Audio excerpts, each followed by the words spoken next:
Okay, we are live, and let me okay, here we go. Here's the camera that I've been reviewing for the last couple of weeks. It's a Panasonic Lumix FZ1000.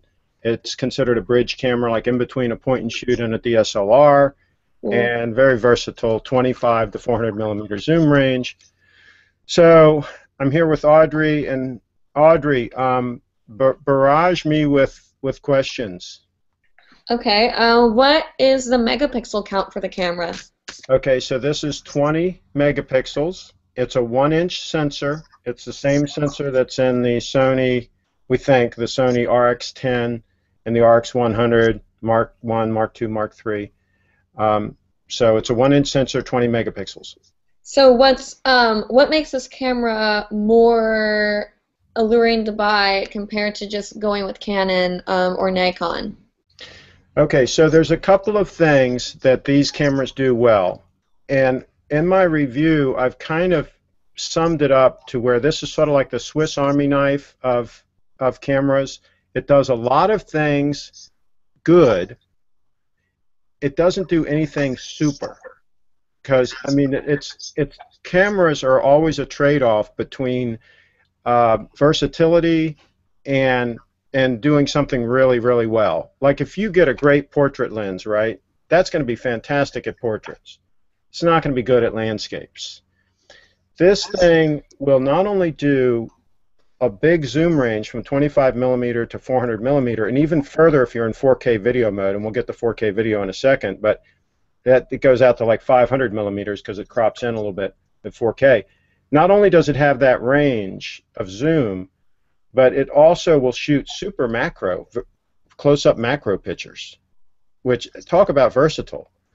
So that's the thing, is this is more versatile. This is it. This is the whole thing, right? You don't have multiple lenses. You just have this lens. You can't take it off. You can't change it. And so the whole package is in my hand right here. And you can shoot stills way out at 400 millimeter plus, and then you can get wide at 25 millimeters for a group shot of people, right? So really that's the big difference, is the versatility. That's awesome. The versatility is super important, especially with all the incredible things that are going on with technology and cameras these days. See, yeah, and I want to add to that, Audrey, that when I was shooting the event this past weekend, this thing, the speed of this thing, and when you're shooting events, it's very critical that if you switch from subject to subject and you focus, that it locks focus immediately. It's very, very fast to do that. It's pretty quick to zoom in and out. Switching from movie mode to stills and switching between the various modes. It's got a mode dial on here, by the way, that you can pre-program a couple of these for whatever you do often, right? And then it's got various other modes. Switching between the modes and using the different buttons just to switch between what you're doing is very fast. So for event coverage, that is a big key too, is the speed of being able to do both stills and videos. That would be awesome. Absolutely. So do you have any questions about the video functions? Yeah, what kind of videos are the easiest to do? I mean, like, what kind of, would this appeal to any audience, or are bloggers, vloggers, movie makers, what kind of people do you think would be most interested in purchasing and owning this camera? Okay, so if you look at my review, which I'm going to have a link in this video to my review, it's great for product reviews because, again, you can get that super close macro.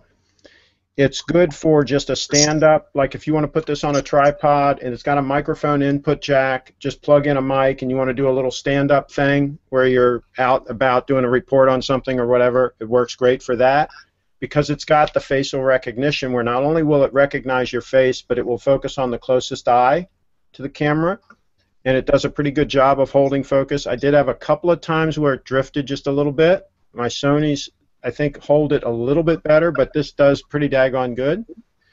So it's good for that function.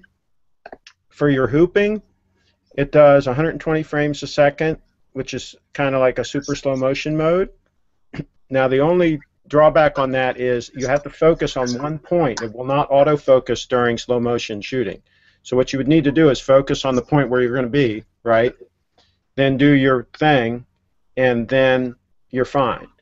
And that gives you 1/4 speed slow motion, so it gives you a very smooth, hyper slow motion thing.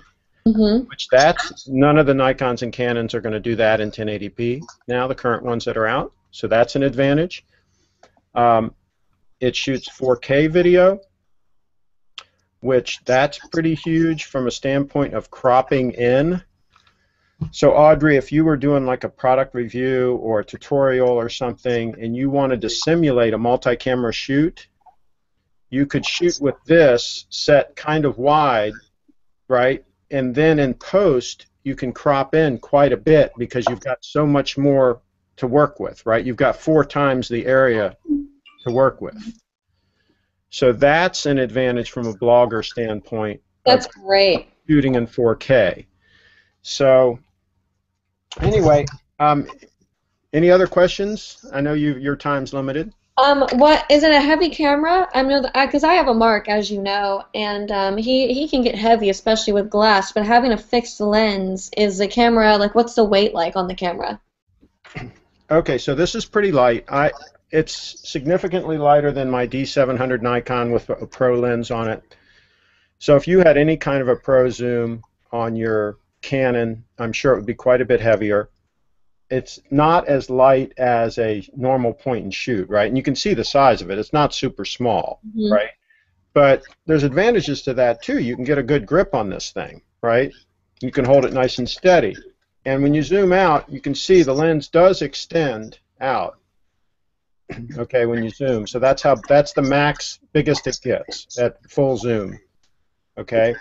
So it is not a compact camera by any means, but it's certainly smaller and lighter than your Mark if you put let's say a relatively pro lens on your Mark, right? If you put a real lightweight lens on your Mark, then they might be about the same. Yeah. Now, do you have the motor drive on your Mark? You do, right? I do. I mean the extra battery. I call them motor drive. That's how old school I am. We used to shoot with film. But the battery grip on yours, that would definitely be heavier than this. Oh yeah, it's pretty weighty, especially with like a 7200 glass on it. Crazy. Oh yeah, exactly. And see, this is double that reach. This is 400 millimeter. That's pretty nuts. So it is exciting to see what else is going to be coming down the pike, what Sony's going to be coming out with to answer this challenge, and what Nikon and Canon, I hope they get off their you-know-whats and come out with something. They've really been lagging in the video, in the video section of features. I mean, they just don't have it. A lot of them aren't even doing 60 frames a second yet, much less 120. That's pretty crazy. So yeah. All right, Audrey. So when can they see you? You guys can see more of me Monday night at 9 p.m. Eastern Time. That is in the Florida region. And I do a show every Monday, like I said. It's a hooping show. You can come watch beautiful women hula hoop and men and talk about hoop dance. Come learn what it's all about. And hopefully I'll see you there. And if you do come, be sure to let me know that you came from this video because I'm interested to see if anyone stops by and says hello on Monday. That's hoopinglive.com. Well, just one second, Audrey, before we wrap. Kevin, are you here? Kevin? Are you here? Yeah. I want you to say hi before we wrap.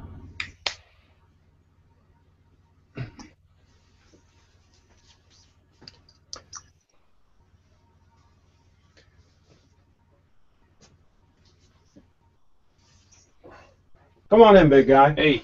Do you know Audrey? Did you all meet? I don't think we've officially met. Maybe we. Hold on. Let me enlarge you. I think I've met you before. Yeah, quick hello over video. Yeah. How are you? It might have been. So I got to ask you a question. You remember years ago I told you about iJustine? Yeah. Remember we were working with her on some projects, and I said when I met Audrey, I said she could be the next iJustine and then some. You tell me what you said when you first saw one of her videos. I believe I said she was very intelligent and very attractive. But you said that but you agreed. I definitely agreed. I mean, there's definitely room for competition for iJustine. Yeah. Well, fingers crossed that it would work. Yeah, I think you. I mean, there's a whole market out there, and she's the only one doing it. So, and you seem to be right on track. Well, thank you. I appreciate that. You're gonna make a gal blush. Oh, shucks. All right. So anyway, Monday nights at 9 o'clock, Hooping Live, hoopinglive.com. Check her out, and we'll see if she's the next big internet new media superstar. Thanks for coming on, Audrey. You're welcome. I'll see you guys next time.